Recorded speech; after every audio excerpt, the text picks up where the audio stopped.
Hi guys, இன்றைக்கி நம்ம சூப்பரான லன்ச் ரெசிபி தான் பார்க்க போகிறோம். தயிர் சாதம். இது வந்து கோயிலில் கொடுக்குற தயிர் சாதம் மாதிரியே இருக்கும், சூப்பராக இருக்கும். எங்கள் வீட்டில் எல்லாத்துக்கும் ரொம்ப பிடிச்ச ரெசிபி. சரி, இது எப்படி செய்கிறதுன்னு பார்க்கலாமா? நான் பெரிய டம்ளரில் 1 டம்ளர் பச்சரிசி எடுத்திருக்கேன். அதை நல்லா வாஷ் பண்ணி எடுத்துக்கோங்க. நான் பெரிய டம்ளரில் 1 டம்ளர், அதே மெஷரிங்கில் 1 டம்ளர் பால், 2 டம்ளர் தண்ணி ஊற்றி நல்லா மிக்ஸ் பண்ணிவிட்டு உப்பெல்லாம் ஆட் பண்ணக்கூடாது, ஏன்னா பால் திரஞ்சிரும். அதனால் அப்படியே தூக்கி அடுப்பில் வச்சு 3 விசில் ஆர் 4 விசில் நல்லா சாதத்தை குழைய விட்டுருங்க.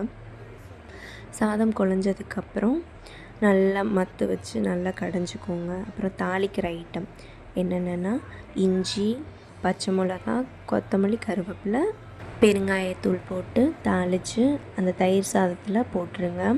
போட்டுட்டு நாங்கள் 2 பேக்கெட் தயிர் ஆட் பண்ணியிருக்கோம். அதில் எவ்வளோ உங்களால் முடியுதோ அவ்வளோ கடைஞ்சிருங்க சாதத்தை.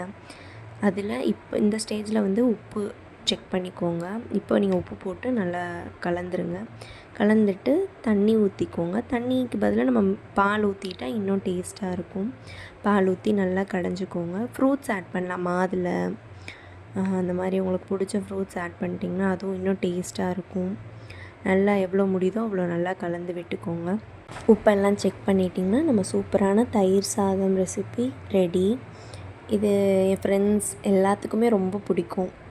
இதுதான் இன்றைக்கி நான் வந்து லஞ்சுக்கு எடுத்துகிட்டு போயிருக்கேன். இந்த மாதிரி வேறு ஏதாச்சும் வீடியோ வேணும்னா கமெண்ட் பண்ணுங்கள், லைக் பண்ணுங்கள், சப்ஸ்கிரைப் பண்ணுங்கள். தேங்க்யூ ஃபார் வாட்சிங்.